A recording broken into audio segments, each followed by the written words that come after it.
Hello everyone, that Manga Kid here to give my first impressions of Anti-Romance by Shoko Hidaka. This is a Seven Seas title that's new.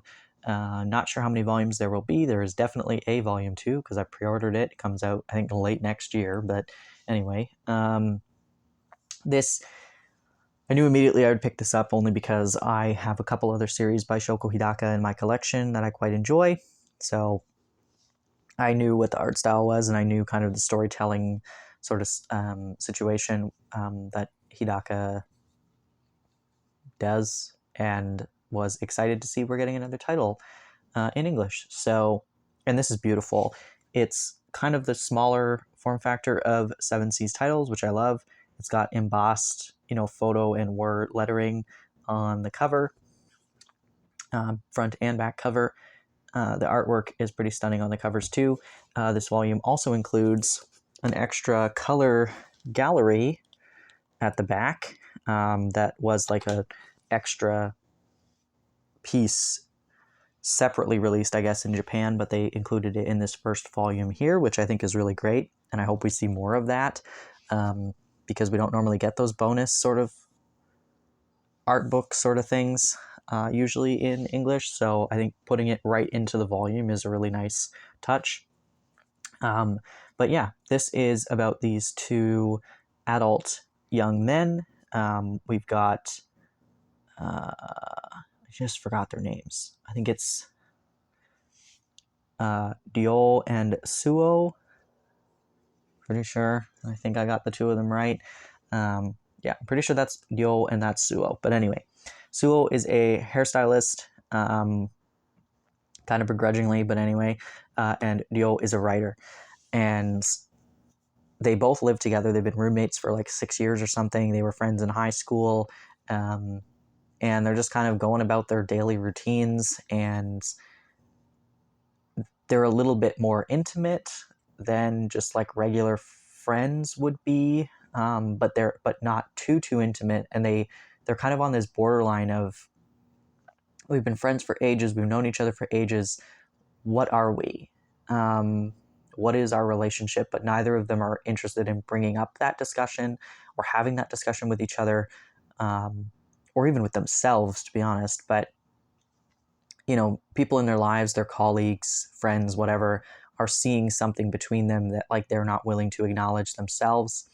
And yeah, so we've kind of been plopped into their lives at a point where they are reaching a boiling point. And inside they're going to go in the direction of, okay, we know we have feelings for each other. We need to acknowledge them and say it out loud and either act on these feelings, or we can play this game where we pretend this isn't a reality, but we're really harming ourselves by doing that. So maybe we need to just split up and go our separate ways at this point. So yeah, we're kind of plopped into their lives at this boiling point where we're watching this kind of unfold, when we are getting little snippets of their history, but obviously we don't have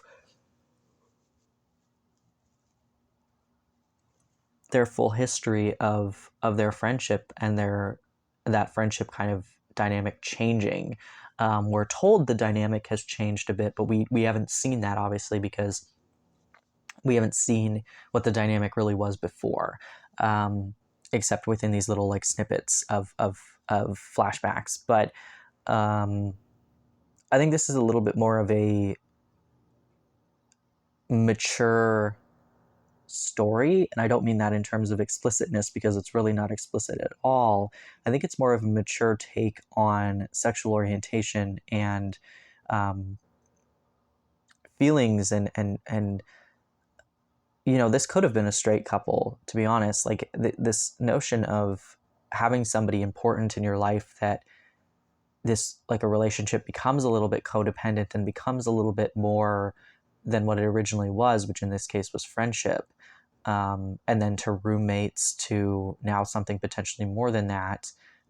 This ebbing and flowing of a relationship where you're buddies and you're friends and you hang out all the time, and now that you live together, you kind of have gone separate into your separate lives, but you're still in each other's proximity.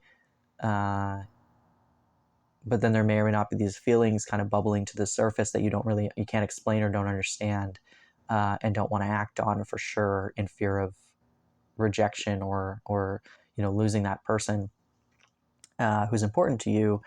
And this kind of like make or break moment of, we either need to do this or we need to not do this, and we need to get away from each other so we can move on with our lives.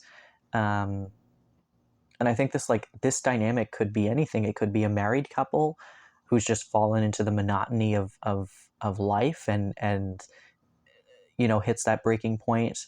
This just happens to be these two young men who are dealing with their sexual orientation and their feelings towards each other. um, yeah, I just feel like it's a little bit more of a mature story in that way. And I really appreciate it, and I really like Shoko Hidaka's art. I really like the way that this story is being told so far, and I'm excited to see more of it. I think, you know, I could be wrong. Maybe volume 2 they start having sex in the first page. I don't know, but I feel like this is going to be a little bit more of a slow burn, in terms of their relationship. If that's what you're looking for, is just a BL title where they're just immediately dating or together or whatever. Like, this is not that. I think there's a lot more emotion involved in this one, and feelings of confusion, potentially internalized homophobia, and all that kind of stuff. So, and I find the dynamic of like some of their colleagues and things interesting as well. I find their workplace is very interesting. So I'm excited. I love workplace stories that like really delve into people's careers and stuff. I find that very interesting, particularly when you have one character who's very passionate. He's a writer. He really loves what he does. And then this other character who is a hairstylist, which he's pretty indifferent about it. It's a career that was kind of chosen for him, and he just kind of went with it, but he's not particularly passionate about it. And I find that those dynamics within their two workplaces are very interesting as well. Yeah. So if anything I've said sounds interesting to you, I do highly recommend picking up Anti-Romance. I think this is a beautiful release by Seven Seas, and I think that it is a really, so far, beautiful title that I'm excited to get more of, and I'm really glad that we're getting more Shoko Hidaka titles in English. So yeah, if you've read this, I'd like to hear your thoughts. If you have any questions or comments about it, I'd like to hear those as well. So yeah, thanks for watching.